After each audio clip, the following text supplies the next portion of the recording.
Kumakalat na ngayon ang mainit na balita mula sa Senado matapos magbitaw ng matinding revelasyon si Senador Rodante Marcoleta. Sa kanyang privilege speech, tinodo ni Marcoleta ang pagbubunyag ng umano'y mga katiwaliang nakaugnay sa ilang panukala at naging desisyon ng Senado.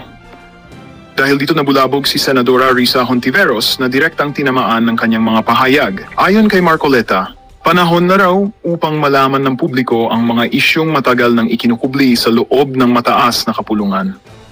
Tinuligsan niya ang ilang aksyon ni Hontiveros na aniyay hindi pumapabor sa kapakanan ng taumbayan. Hindi napigilan ng senadora ang mag-react at iginiit na gawa-gawa lamang ang mga paratang laban sa kanya, kasabay ng panawagang harapin ang issue sa tamang proseso at hindi sa pamamagitan ng paninira. Patuloy ang usapin at nag-uumapaw ang interes ng publiko sa naganap na sagupaan sa Senado. Habang lumalawak ang diskusyon sa social media, marami ang nananawagang busisiin ang mga alegasyon upang matukoy kung may katotohanan ang mga pahayag ni Marcoleta. Ang tanong ngayon, mauwi ba ito sa formal na investigasyon o isa lamang itong matinding banggaan ng mga personalidad sa politika?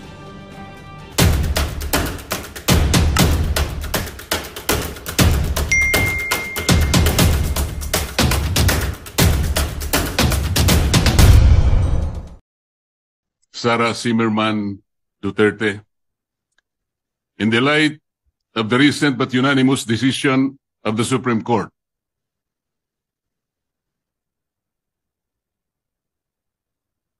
Mr. President, this decision was promulgated on July 25, 2025, declaring said complaint to be unconstitutional, void ab initio, violative of due process, and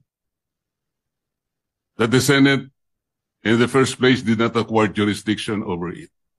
Take note, Mr. President, it even said that the decision is immediately executory.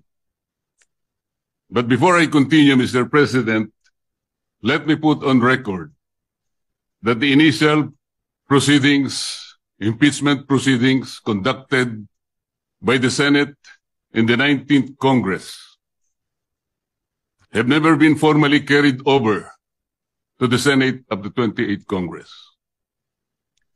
I do not know, and I'm not aware, I cannot recall of any action so far taken by this august chamber to the effect that the initial impeachment proceedings, which were deemed to have been terminated at the expiration of the 19th Congress at noon of June 30, 2025, have been miraculously brought to life into the present Congress. That having said, Mr. President, I'd like to continue. Mr. President, the decision of the Supreme Court did not dwell on the intrinsic merits of the impeachment complaint filed against the Vice President. It zeroed in merely on the procedures and the processes taken by the House of Representatives. To repeat, it declared the whole impeachment complaint constituting the articles of impeachment to be unconstitutional, violative of due process, void ab initio. Simply because the rules of procedure in impeachment proceedings in the House of Representatives were never followed. And they violated the 1-year ban on multiple impeachment complaints as prescribed under Article 11, Section 3, Paragraph 5, which says that no impeachment proceedings shall be initiated against the same official more than twice within a period of 1 year. Napakasimple po ng sinasabi doon, Mr. President. No impeachment proceeding should be initiated against the same person more than twice within a period of 1 year. Ilan po ang impeachment proceedings, impeachment complaints na ipinail ng House of Representatives? 4 po eh. The first one started in December 2. Sumunod po December 4. Meron pang sumunod ng December 19 hanggang sa umabot po ng February 5. Yun nga pong ipinangangalandakan na impeachment complaint which was signed by more than one-third of the members of the House of Representatives. Nasunod po ba? Nasunod po ba ang tuntunin ng House of Representatives? Noon pong nag-require ang Supreme Court, Mr. President, tinanong po yung House of Representatives in connection with the two petitions filed by several parties before the Supreme Court. One of the items required by the Supreme Court is for the House to give the status of the first three complaints filed. Ano po ang sagot ng House of Representatives? Yun daw pong unang tatlo, the one filed in December 2, December 4, and December 19, were all archived. Nasaan po sa rules ng House na yun pong mga impeachment complaints na ipa-file ay archive? Wala po. Pwede po bang ipakita yung slide na kung saan ay makikita natin ano po ba ang proseso kapag may nag-file na isang impeachment complaint? Ayan po yung Rule 2. Ang sinasabi po sa Rule 2, Mr. President,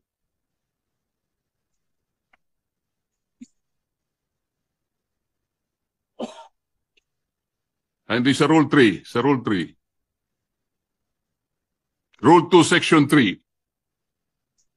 A verified complaint for impeachment by a member of the House or by any citizen upon a resolution or endorsement by any member thereof shall be filed with the office of the Secretary General and immediately referred to the Speaker.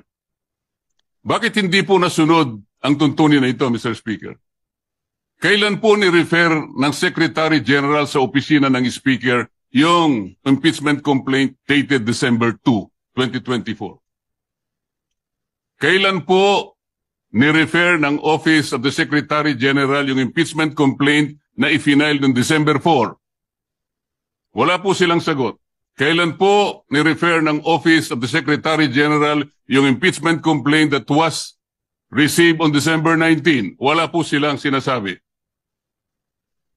Kapag titingnan po natin ang sagot ng Solicitor General in behalf of the House of Representatives, ang sabi po nila,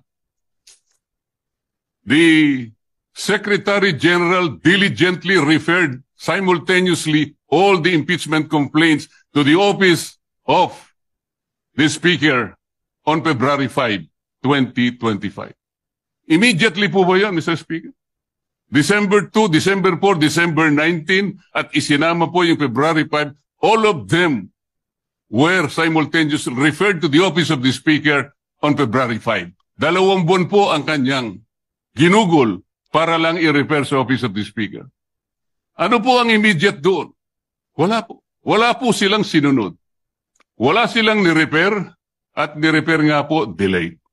Nung ma-refer po, ang sabi po ng Solicitor General, the 4 impeachment complaints were included in the order of business doon po sa session number 36. You will note, Mr. Speaker, hindi po niya ibinigay bilang annex yung order of business in section number 36. Ang kanya pong ipinakita ay yung journal number 36. Bakit po? Sapagkat hindi totoo na yung 4 na impeachment complaints were included in the order of business. Mr. President, I have a copy of the order of business, session number 36. And I will deposit a copy to the office of the Senate Secretary for everyone to see and examine for themselves kung talagang in-include nila sa order of business. Wala po. Saan po nila in-include? Do sa journal. Iba po yung journal sa order of business. Alam po niyo kung bakit lang nalagay sa journal, Mr. Speaker? Idinagdag po nila as additional reference of business. That is not the requirement of the Constitution. Pwede po ba nating makita yung slide, ano yung sinasabi po ng Constitution?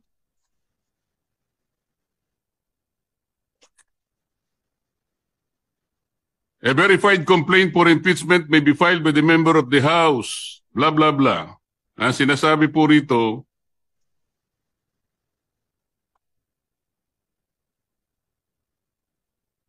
iba yun.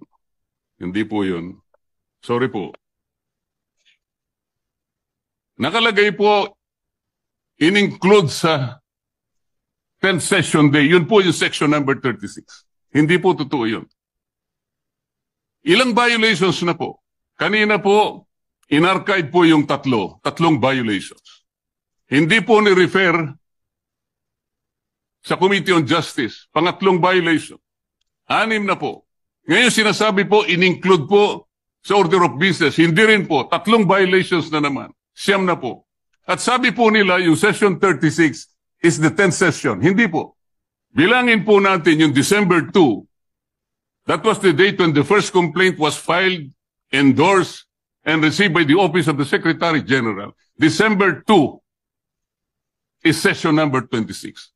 Mr. President, bilangin po ninyo yung session number 26 up to session 36 na sinasabi ng Solicitor General. Yun po ang 11th session. That was not the 10th session. Ang 11th session is session number 35. Just for the record, Mr. Speaker. So ilang violation na po yan? Balikan po ninyo yung Rule 2 na nandyan po sa slide, Mr. Speaker. Ano po yung mode of initiating impeachment? Ganito po ang sinasabi ng rule of the House of Representatives. Impeachment shall be initiated by the filing and subsequent referral to the Committee of Justice. Ito po yung Sereno versus, Francisco versus House of Representatives. Verified complaint for impeachment filed by any member of the House of Representatives, i-refer po sa Committee on Justice. Verified complaint filed by any citizen upon a resolution endorsement by any member thereof, i-refer po sa Committee on Justice. A verified complaint or resolution impeachment filed by at least 1/3 of all members of the House, i-refer din po sa Committee on Justice. Bakit po ang ginawa nila nung makakuha sila ng higit sa 1/3, dali-dali po nilang tinransmit sa Senate? Ang pagkakakala po nila, Mr. Speaker, sapagkat ang pinagbatayan po nila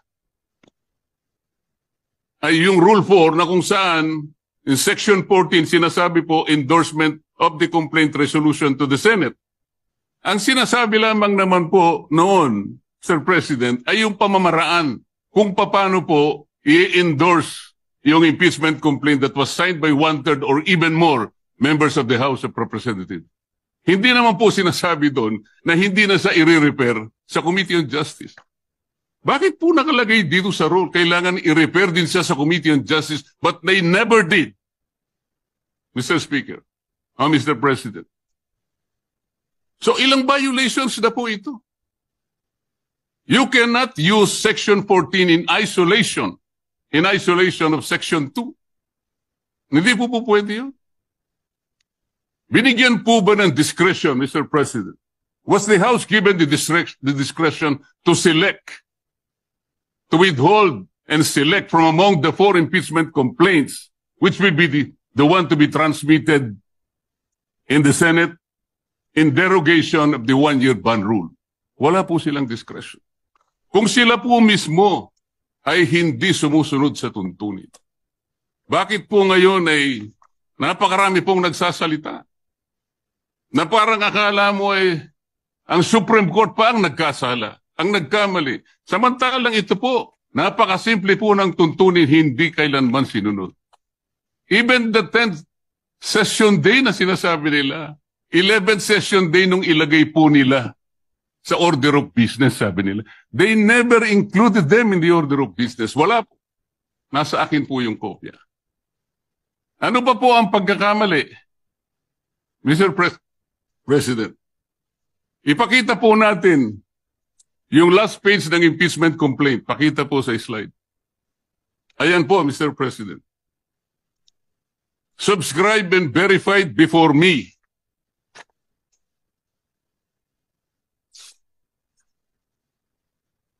Sabi po ng Secretary General. Saan ba yung kopya ko rin?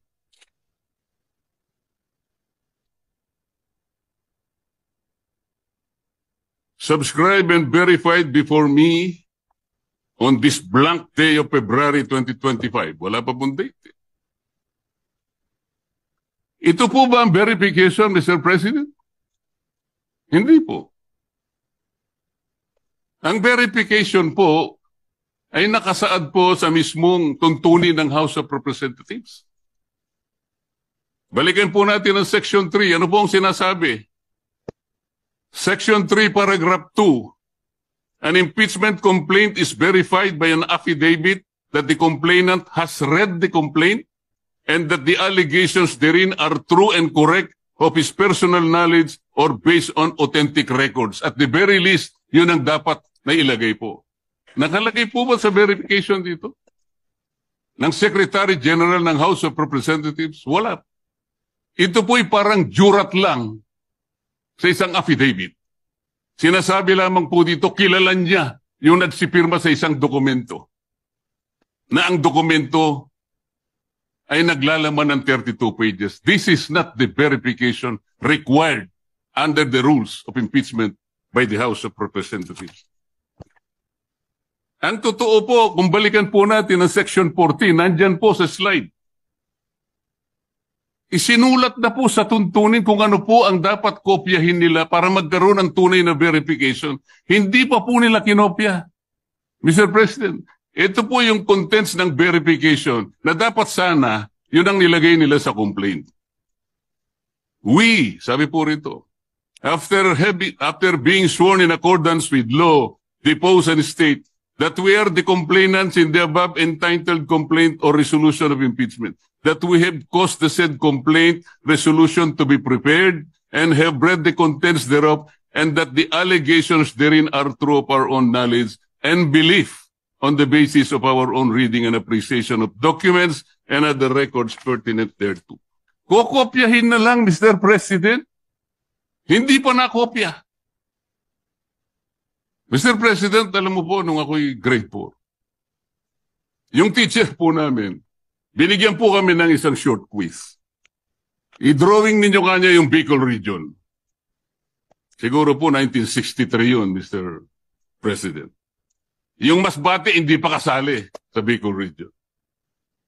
O hindi, kabisado ko naman po sapagkat mahilig po ako sa social studies, Mr. President. Meron pong dalawang nangungopya sa akin, yung isa nasa likod, yung nasa kaliwa ko. Yung nasa likod po, nakopya niya pong tunay yung aking drawing. Pinagalitan siya pero ipinasa po sapagkat nakopya niya po yung aking drawing. Yung isa po, nangopya na nga, hindi pa niya nakopya. Ang kinopya po, Masbate. O wala po. Hindi po siya nakapasa. Ano pong ibig ko sabihin dito? Kukopyahin na lang eh. Alam po ninyo sa mga litigation lawyers, practicing lawyers worth their salt. Wala ka lang certification of non-forum shopping, i-dismiss ka ng Supreme Court. Paliwanag po yun. Hindi subscribe yung complaint mo, dismiss ka kagad. Mahigpit po ngayon eh. Ito po, this is an impeachment complaint. You are removing the second highest official of government. Yun lamang pong verification. Sablay na po eh. Ano pong nakalagay dito? Section 3, Paragraph 3. An impeachment complaint required to be verified which contains a verification based on information and belief or upon knowledge or information and belief or lacks proper verification, katulad po nito ngayon, shall be treated as an unsigned impeachment complaint. So pwede pong tratuhin pala ngayon sapagkat wala pong verification. It may be treated as unsigned impeachment complaint. Paano ba yun? Pagkat magsasalita po ang napakarami. Alam po ninyo kung, Sir President, kumbaga po sa nagluto ng sinaing, pasensya na po kayo kung kinakailangan ako po'y gagawa ng pagkahalin tulad, ano. Ang impeachment complaint po ay parang sinaing na niluto ng House of Representatives. Hilaw po eh. Hilaw na hilaw. Ano po yung hilaw sa Bicolano, Mr. President? Hilaw din po yata. Sa Bisaya, hilaw din po. Sa Kapampangan, Magadto, Mr. President. Sa waray po, matagudtod. Sa Ilonggo po, lagdos. Sa Ilocano, marakusol. Sana po tama ang aking pagkaka-pronounce. Ang dami pong nagsasalita, Mr. President. Doon lang po sa House of Representatives, isa pong bagong pasok doon.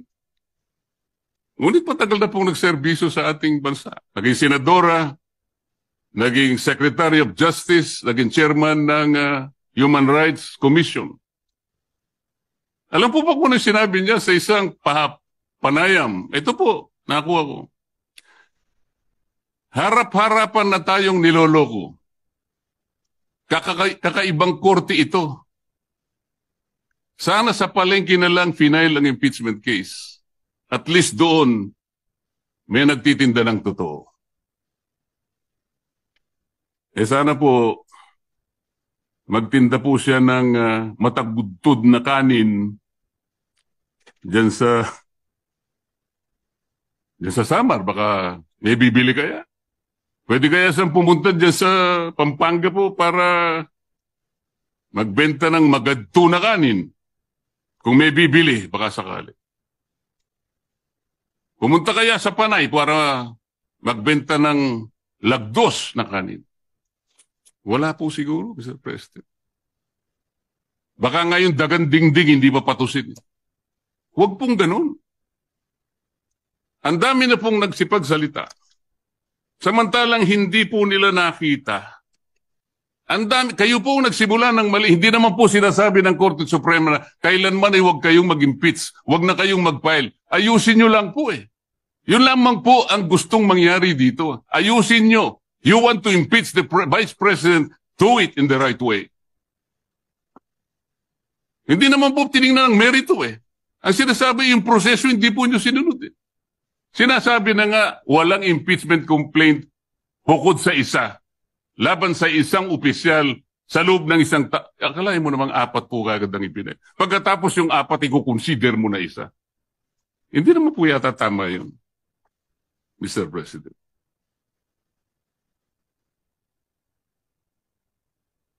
Mr. President, gusto ko pong basahin isang parte ng official statement of the Integrated Bar of the Philippines and the Supreme Court's decision in Duterte versus House of Representatives, August 1, 2025. And I quote, "Disagreement with the court's reasoning is neither unwelcome nor unexpected. Dissent is not foreign to a democracy. It is essential to its survival. But to incite public repudiation of its authority, or even just to call for its outright defiance, erodes the very foundation of the legal order. Such actions disturb the equilibrium of powers and imperil the integrity of our democratic institutions, especially when appropriate legal remedies remain available within the framework of our constitutional system. If every adverse ruling becomes an invitation to disobey, the law ceases to be a constraint on power and becomes its casualty. The Constitution does not require agreement. It demands adherence." Ang sinasabi po ng mga ibang kasama natin, magpapile pa naman ng motion for reconsideration. Bakit hindi natin hintayin? As I said, Mr. President, if you are a practicing lawyer worth your salt, you are confronted with the unanimous decision of the Supreme Court. In a firm voice, it says this is unconstitutional, void ab initio, violative of due process, and the Senate never acquired jurisdiction over this. And it is immediately executable. Parang sinasabi niya sa'yo, wala ka ng room mag-file niyan. Is anyone expecting that even one soul of the members of the Supreme Court will reverse himself? We cannot depend our action, Mr. President, on the fortunes of litigation. Naalala ko pa nga po Doon sa kaso ng Francisco versus House of Representatives,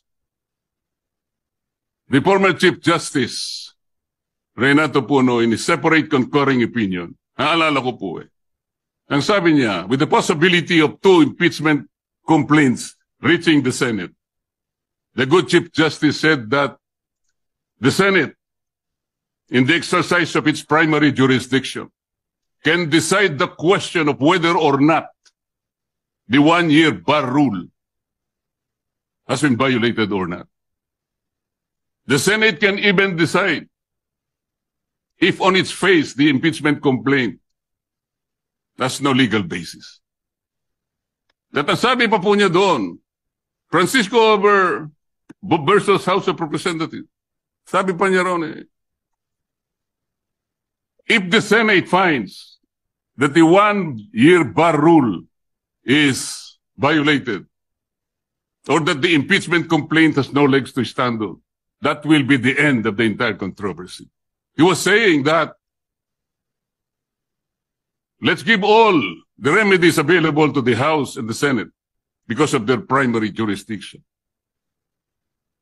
But when the case is ripe for judicial determination, it was the view of the former Chief Justice that the Supreme Court at that time, and only at that time, when it can speak with great moral authority, in order to compel the loyalty, the respect, and the obedience of our people.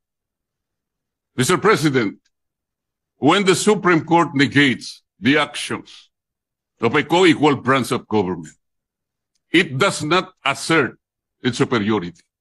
Instead, it upholds the supremacy and the dominance of the fundamental law of the land, the Constitution. And so the Supreme Court has already spoken. The last arbiter of law, it says the complaint is unconstitutional, is void ab initio, is violative of due process. The Senate never acquired jurisdiction over this. It is immediately executory. On that note, Mr. President, I respectfully move that the impeachment complaint be dismissed. I so move, Mr. President. Majority Floor Leader. Mr. President, before, Mr. President, we act on the motion of the distinguished gentleman from the great province of Tarlac and Rizal. Mr. President, the motion is not among the privilege motions listed under our Rule 32, Section 90 of our rules.